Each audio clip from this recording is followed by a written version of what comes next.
Hello नमस्कार दोस्तों। आजकल दोस्तों हर आदमी को पैसे की ज़रूरत है। कोई कहाँ पैसे में लगा हुआ है, कोई कहाँ।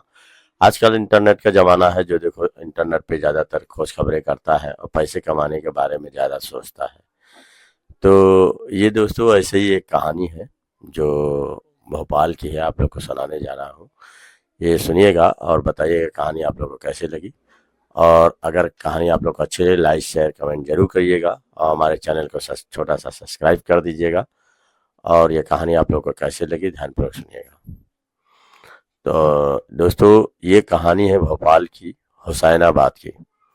वहीं पे एक छोटा सा गांव होता है जिसका नाम विश्वकर्मा नगर होता है।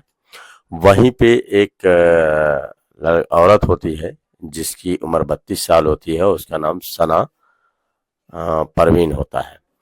और वो उसकी शादी दो आदमियों से होती है, लेकिन वो दोनों से तलाक ले लेती है। दोनों से तलाक ले लेती है और अपना जो है एक छोटा सा ब्यूटी पार्लर अपने रूम में खोल के चला रही होती है।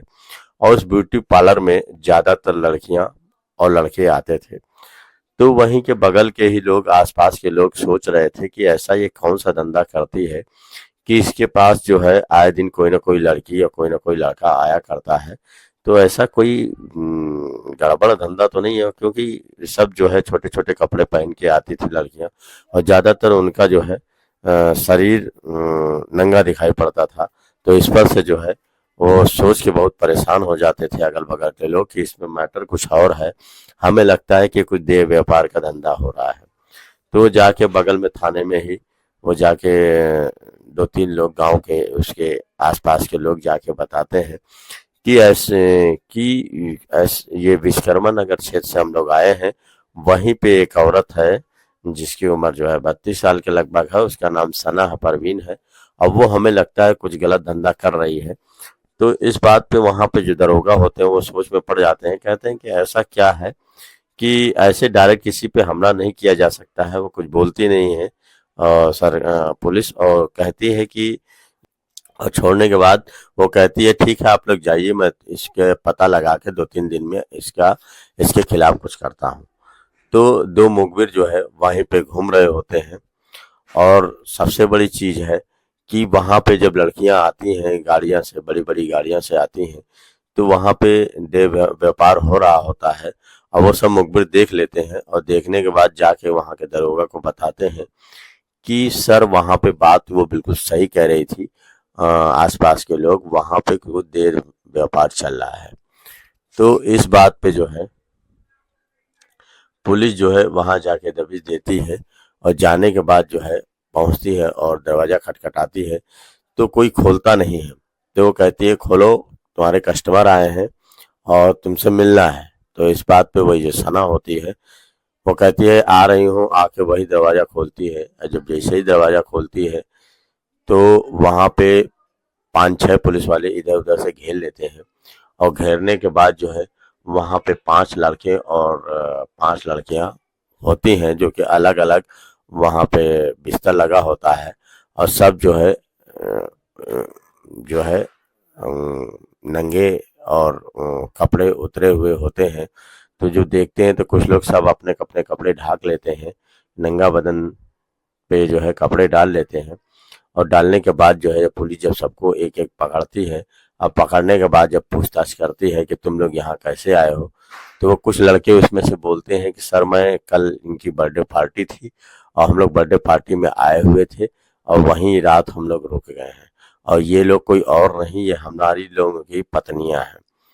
तो ये पत्नियां हैं तो इस वजह से हम लोग आप अपने अपने बिस्तर पे अपनी अपनी पत्नियां के साथ हैं, इसमें क्या दिक्कत है आपको। इस पर से पुलिस कहती है कि एक नहीं 5-5 और भी एक ही जगह पे सब लोग, तुम लोग कैसे ये लेटे हुए हो। तो और वो भी सब एक दूसरे के साथ सेक्स क्रिया कर रहे हो। तो वो कहते हैं कि आप पता कर लीजिए। तो इस पर से जब पुलिस सख्ती से पेश आती है और लोग से पता लगाती है तो वो लोग बता देते हैं कि सर हम लोग जो है वो मुस्लिम होते हैं पांचों और लड़कियां जो है हिंदू होती हैं।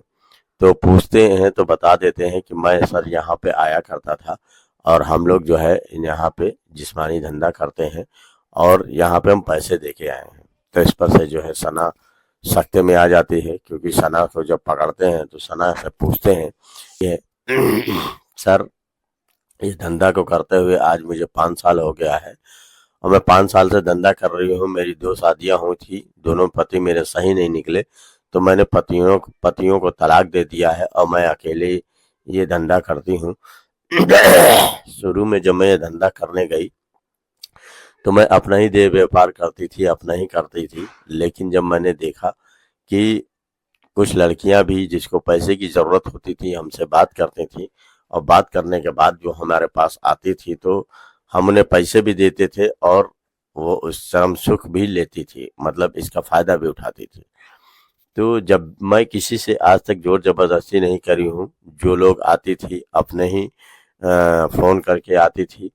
तो इस पर जो है पुलिस कहती है कि अच्छा ये बताओ उन लोगों को क्या पैसा तुम देती हो। तो कहती है कि पैसे मैं कुछ परसेंट रखती हूँ, बाकी पैसे वो लोग ही रख लेती हैं। और यहाँ 1500 से लेकर 5000 तक मैं यहाँ पे लड़कियों के पैसे लेती हूँ, और 5000 में 1000 मेरा होता है और 4000 उन्हीं सबका होता है। तो इस पर से पुलिस साल हो गए हैं। और सबसे बड़ी चीज है कि ये धंधा मैं शौक में नहीं चलाती हूँ, पैसे कमाने के चलाती हूँ, क्योंकि आज की दुनिया में बिना पैसे का कुछ नहीं है।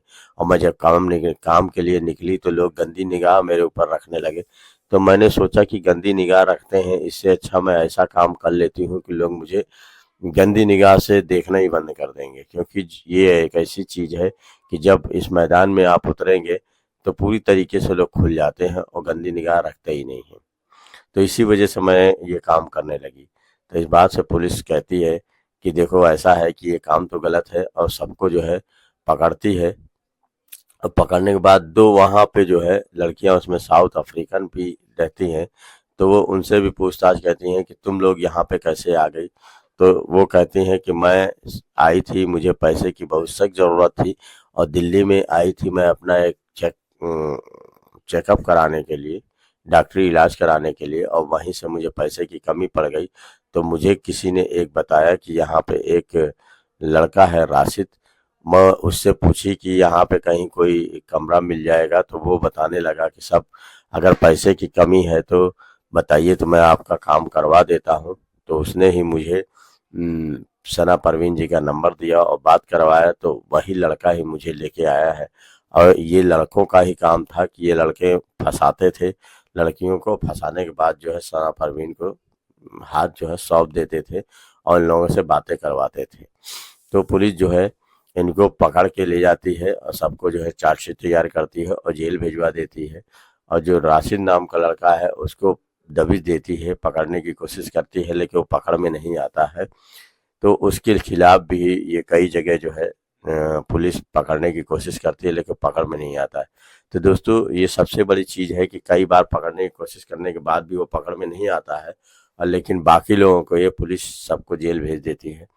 तो अभी दोस्तों पूरी ये कहानी नहीं है, क्योंकि जो है अभी ये इसके खिलाफ जो है पुलिस कई जगह दबिश दे रही है। आगे क्या होता है अब अगर पता चलेगा तो मैं आपको आगे का भी वीडियो बना दूंगा। ये वीडियो यहीं तक हमें पता चला था। नमस्कार दोस्तों, धन्यवाद।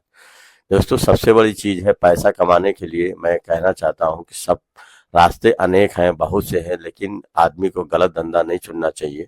क्योंकि गलत धंधा अगर कोई चुन लेता है तो फिर ये दलदल है, एक बार अगर दलदल में फंस गया तो फंसता ही रहता है, फिर निकल नहीं पाता है।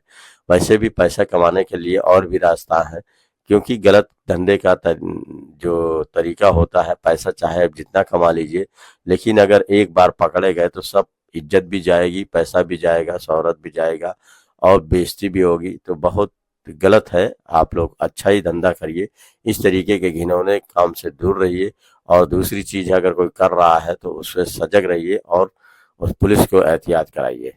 नमस्कार दोस्तों, धन्यवाद।